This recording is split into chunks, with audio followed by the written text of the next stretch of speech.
قرآن کریم عزت والی کتاب ہے، قرآن کریم عظمت والی کتاب ہے، قرآن کریم شان والی کتاب ہے، قرآن کریم ہدایت والی کتاب ہے، قرآن کریم نور والی کتاب ہے، قرآن کریم محبت والی کتاب ہے، قرآن کریم مودت والی کتاب ہے۔ اچھا، اس قرآن کو 3 ناموں سے پکارا جاتا ہے۔ کتنے ناموں سے؟ 3 ناموں سے۔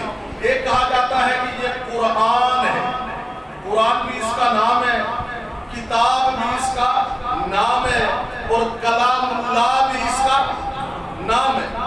اب ان 3 ناموں میں فرق کیا ہے، اس سے میں اپنی گفتگو کا آغاز کر رہا ہوں۔ کلام اللہ کیوں کہتے ہیں، قرآن کیوں کہتے ہیں، اور کتاب کیوں کہتے ہیں؟ کلام اللہ اس لیے کہتے ہیں کہ کائنات کی تخلیق سے ہزاروں سال پہلے اللہ نے اس کی تلاوت کی۔ تو یہ قرآن اللہ کا کلام ہے نا، جب اللہ نے اپنا کلام پڑھا تو یہ بن گیا کلام اللہ۔ یہ کیا بن گیا؟ کلام اللہ۔ پڑھا کس نے؟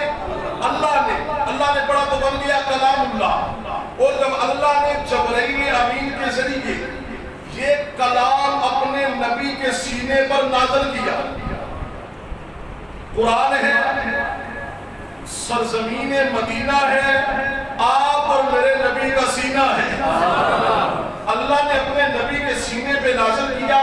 تو جب ہمارے نبی پاک سب کہتے ہیں صلی اللہ علیہ وسلم، آقا نے اس کی تلاوت کی، کیا کی؟ تلاوت کی۔ جب آپ کے اور میرے نبی نے اس قرآن کی تلاوت کی تو یہ بن گیا قرآن۔ اب 2 نام سمجھ آگے نا؟ کلام اللہ اس لیے کہا جاتا ہے، کلام اللہ کی ڈیفینیشن یہ ہے کہ اللہ نے اس کا پڑھا تو یہ کلام کیا تو کلام اللہ بن گیا۔ حضور علیہ السلام نے تلاوت کی تو یہ قرآن بن گیا۔ اب سننا ذرا، یہ قرآن پہ آئیے پہلا صفحہ۔ اللہ فرما رہے ہیں الف لام میم ذالک الکتاب۔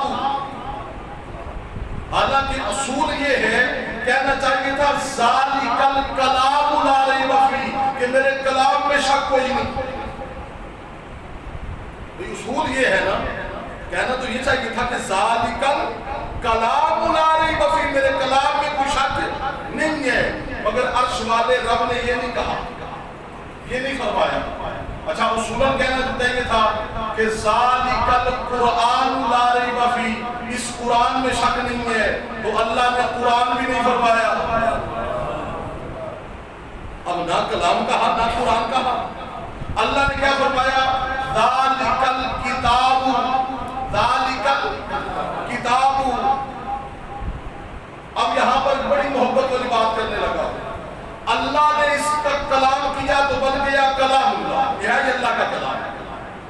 ہمارے پیارے نبی نے اس کی تلاوت فرمائی تو بن گیا قرآن، تلاوت کی تو قرآن بن گیا۔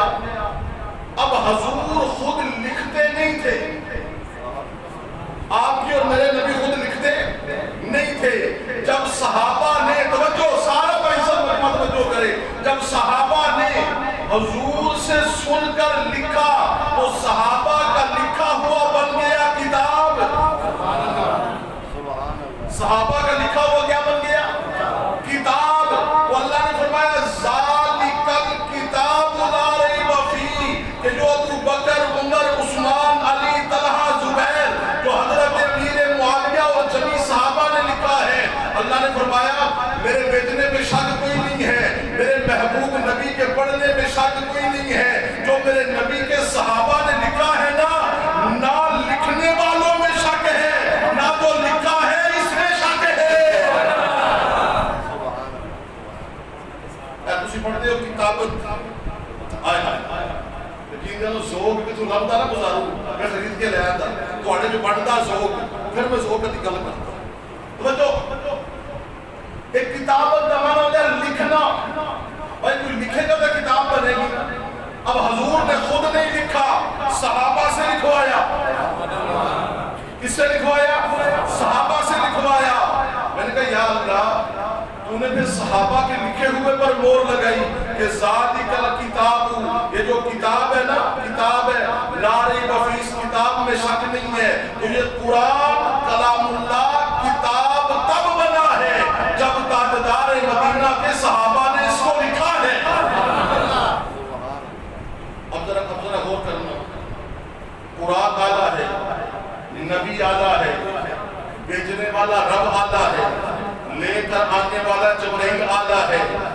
جن صحابہ نے قرآن لکھا وہ صحابہ بھی اعلیٰ ہے، وہ صحابہ بھی اعلیٰ ہے۔ قرآن کریم میں 3 باتوں کی قرآن کریم بہت زیادہ قرآن کریم میں اس کا زور آ رہا ہے۔ 3 باتیں بہت زیادہ اس پر زور دیا گیا۔ 3 باتیں۔ سب سے پہلے عقیدے کی اصلاح۔ کس کی اصلاح؟ عقیدے کی۔ یہاں پر ایک بات جو ہے وہ سمجھ لیں توجہ کے ساتھ، عقیدہ بڑی بنیادی چیز ہے۔ عقیدہ بڑی بنیادی چیز ہے۔ ہر نبی نے آ کر اس دنیا میں پہلے عمل کی بات نہیں کی ہے، پہلے عقیدے کی بات کی ہے۔ کس کی بات کی ہے؟ عقیدے کی۔ اور میرے دوستو یہ بھی یاد رکھنا، ہمارے پیارے نبی کریم صلی اللہ علیہ وسلم پر نماز کو اعلان نبوت کے 10 سال بعد فرض ہوئی۔ وہ 10 سال حضور نے عقیدے کی بات کی۔ کس کی بات؟ عقیدے کی، کہ لا الہ الا اللہ۔ عقیدے کی جمع عقائد ہے، اور عقیدہ عقد سے ہے۔ عقد کا معنی ہے رسی کو گرا دینا، یا آسان لفظوں میں عقیدہ بمانا عقد بمانا دل میں جمایا ہوا یقین۔ تو ہمارے پیارے نبی کریم صلی اللہ علیہ وسلم نے دنیا میں آ کر، انہوں نے آ کر اعمال کی بات بعد میں کی ہے۔ پہلے یہ کہا کہ لوگوں اپنا یقین عقیدہ صحیح کر لو کہ لا الہ الا اللہ، اللہ کے سوا حاجت روا کوئی نہیں، اللہ کے سوا مشکل کشا کوئی نہیں، اللہ کے سوا بگڑی بنانے والا کوئی نہیں ہے، اللہ کے سوا اولاد دینے والا کوئی نہیں ہے۔ اور یہ بھی سنیں، قرآن کریم اٹھائیں اور اس کا مطالعہ شروع کریں۔ اعمال کی آیتیں کم ہیں، عقائد کی آیتیں زیادہ ہیں۔ عقائد کی آیتیں کیا ہیں؟ زیادہ ہیں۔ تو عقیدہ بڑی بنیادی چیز ہے، اور میں اپنے تمام سننے والوں سے یہ بھی کہہ دوں اور بتا دوں